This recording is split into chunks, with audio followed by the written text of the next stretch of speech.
سکون کی لہر۔ ڈاکٹر صاحب، جب سے میرے والدین اس دنیا سے گئے ہیں میری طبیعت اکثر ٹھیک نہیں رہتی۔ خوش رہنا چاہتا ہوں مگر نہ جانے کیوں خوش رہ نہیں پاتا۔ ہر وقت ایک عجیب سی اداسی چھائی رہتی ہے۔ تنہائیوں کی تلاش میں رہتا ہوں اور محفلوں سے بھاگتا پھرتا ہوں۔ سعد ڈاکٹر صاحب کو اپنی غم داستان سنا رہا تھا۔ جی میں آپ کا غم سمجھ سکتا ہوں۔ آپ ایک کام کریں، آپ اپنی تنہائی کو دور کرنے کے لیے بلی یا پھر کوئی پرندہ پال لیں۔ اس سے یہ ہوگا کہ آپ خود کو تنہا محسوس نہیں کریں گے۔ ڈاکٹر بولے، ٹھیک ہے ڈاکٹر صاحب، میں ایسا ہی کرتا ہوں۔ یہ کہتا ہوا سعد دروازے کی جانب بڑھا۔ اس نے اپنی گاڑی ایک ایسی دکان کے سامنے روکی جہاں ہر طرح کی بلیاں میسر تھیں۔ کچھ سفید رنگ کی تھیں تو کچھ کالی اور کچھ بھوری تھیں۔ اس کی قیمت اتنی زیادہ تھی کہ اسے ایسا لگا کہ گویا وہ سونے چاندی کی دکان میں آ گیا ہو۔ ایک بلی اسے بہت بھلی لگی مگر اس کی قیمت بھی آسمانوں کو چھو رہی تھی۔ وہ مایوس ہو گیا اور دروازے کی جانب بڑھا۔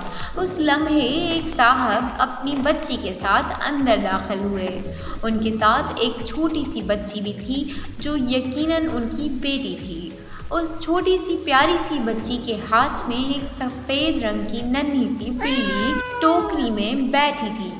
ننھے ننھے آنسو اس معصوم بچی کی آنکھوں سے مسلسل بہہ رہے تھے۔ سعد نے اس منظر کو سمجھنا چاہا مگر ناکام رہا۔ آخر وہ اس کے والد کے پاس جا پہنچا اور ان کی ننھی بیٹی کے آنسوؤں کی وجہ پوچھی۔ انہوں نے بتایا، بیٹا دراصل یہ بلی ہمارے پاس ایک عرصے سے ہے۔ یہ میری بیٹی کو تحفے میں ملی تھی۔ اب ہمارے مالی حالات ٹھیک نہیں ہیں، اس لیے ہم اسے بیچنے کے لیے یہاں آئے ہیں۔ تو آپ یہ کتنے میں دیں گے؟ میں اسے خریدنا چاہتا ہوں۔ یہ سن کر ان کی ننھی بیٹی مجھے گھورنے لگی۔ بیٹا تمہیں جو رقم مناسب معلوم ہو اتنی ہی دے دو۔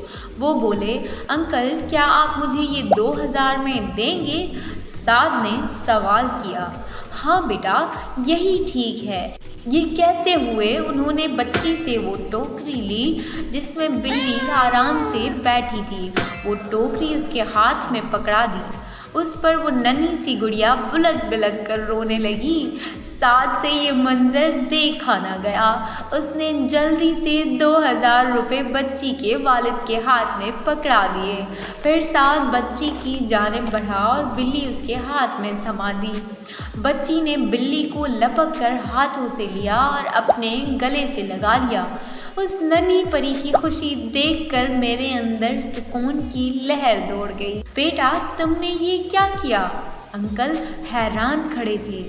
انکل یہ میری طرف سے آپ ایک تحفہ سمجھیں۔ وہ یہ کہتا ہوا دروازے کی جانب بڑھا۔ اب وہ پرسکون تھا۔ شاید ایسا سکون اسے کسی اور چیز میں نہیں ملتا۔